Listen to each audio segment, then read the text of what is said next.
God regulated for good reason and had a greater plan behind it. It was not his ideal, but it was a step. So your conclusion does not logically follow. Therefore, it is not inherently problematic for a Christian. So I looked up these two books by Webb, and they are problematic in and of themselves, but they don't really help your case much. In fact, they explicitly acknowledge precisely what I said, that you're trying to connect the dot of contemporary mores with the dot of your dogma about God's nature.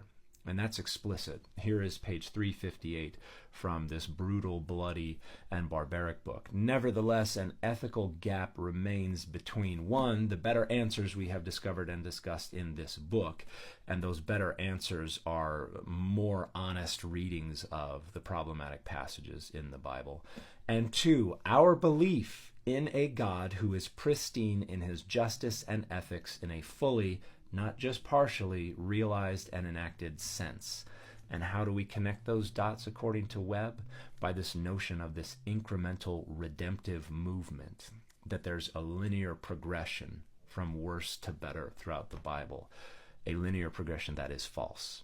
And this author has to appeal to minority and long rejected arguments in order to make that argument. For instance, they have to appeal to the notion that Exodus 21 verses 20 to 21 are saying that the slave owner only escapes punishment if the slave recovers 2 or 3 days after their beating. The reality is that that text very clearly states that they escape punishment if their slave dies after 2 or 3 days, because that is indicative of the punishment being disciplinary rather than a violent outburst intended to kill the slave. So these books do not make strong arguments, but they do explicitly recognize that you're trying to connect two dots between what we know is moral today and the dogma that the Bible is the inerrant and inspired word of God, who is pristine in his justice and ethics.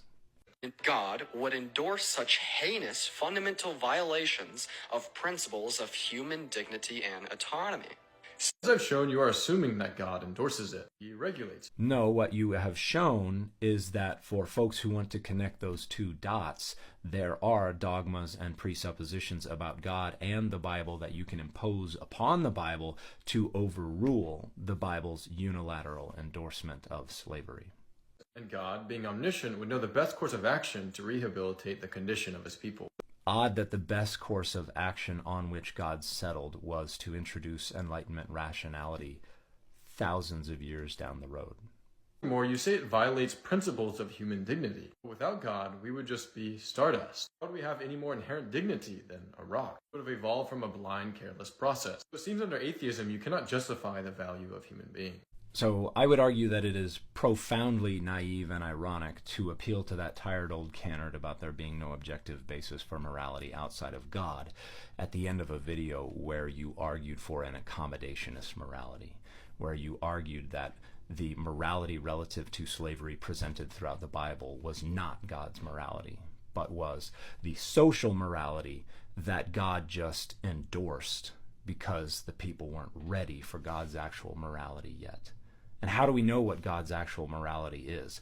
We can't look to the Bible, because the Bible absolutely nowhere says that slavery is evil. We have to look to our society and then project that morality onto God.